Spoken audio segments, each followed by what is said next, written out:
to myself, I need to text Richie to make sure I almost got a ride.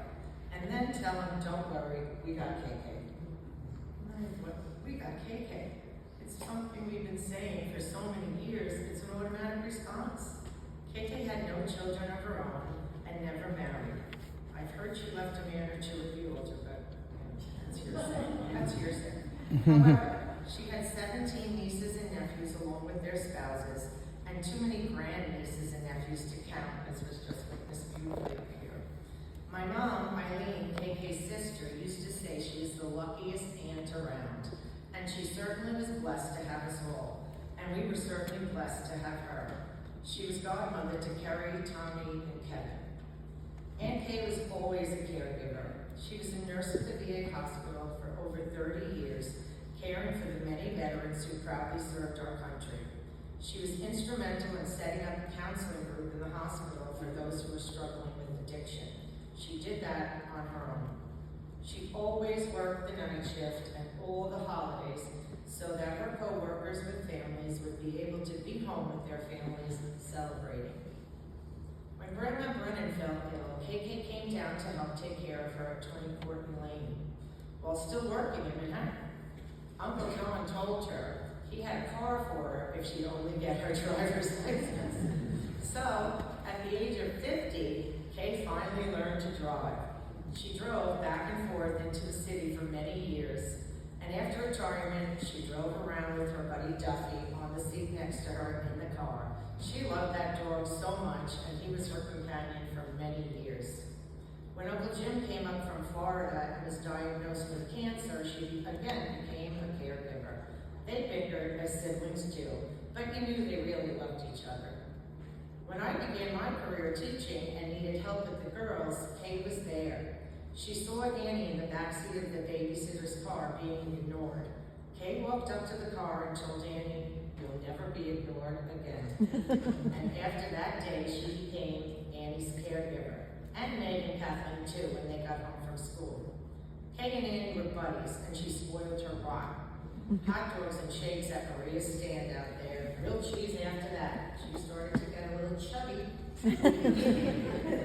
Many a night she would cook her famous spaghetti and meatballs, or meatloaf, a recipe Kathleen continues today. When my girls were all grown, she then moved to Dawn and Richie's kids. Richie, Shawnee, and Kristen, she helped take care of them. KK gave and gave. She gave to every charity, donating money she sometimes didn't have for the betterment of others.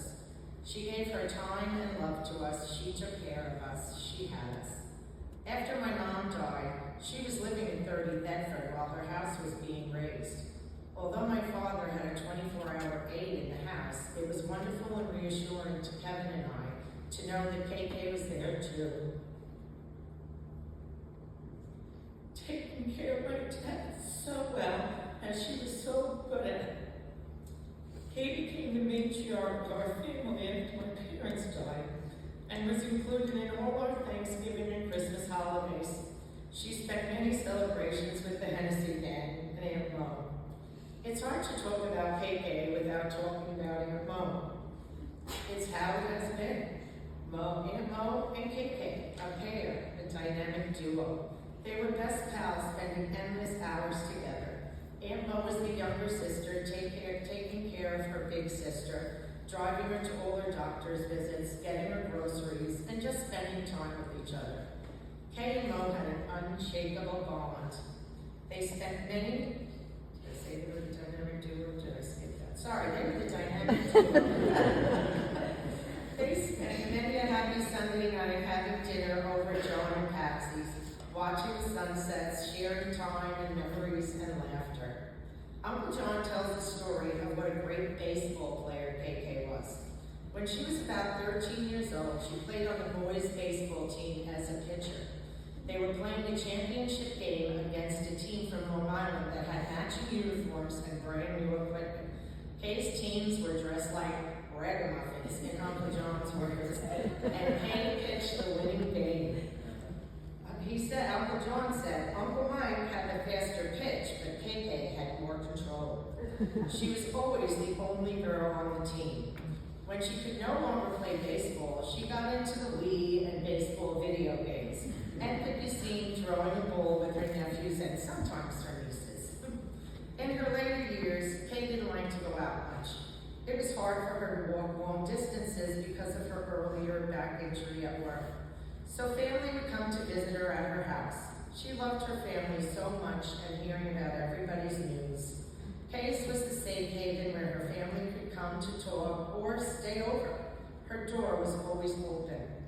Young Richie Hennessy was one of her most frequent visitors these last years, and she called him her buddy. He was always there, whether it be to weed or paint or run to the grocery store for milk and bread and a hero sandwich. And she got him hooked on that Arizona green tea.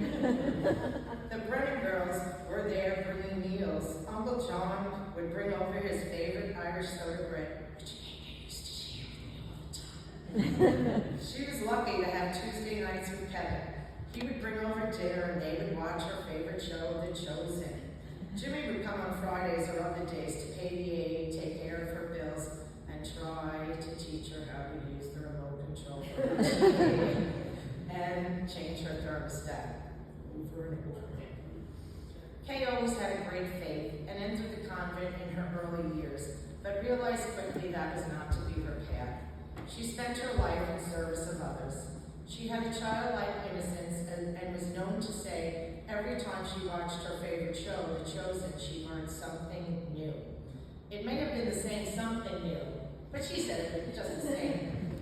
Kay may have missed the last episode of The Chosen, which will be the resurrection, but she's fortunate enough to be witnessing it firsthand in heaven. So KK, now God's got you, and you got us. And we love you, love you, love you.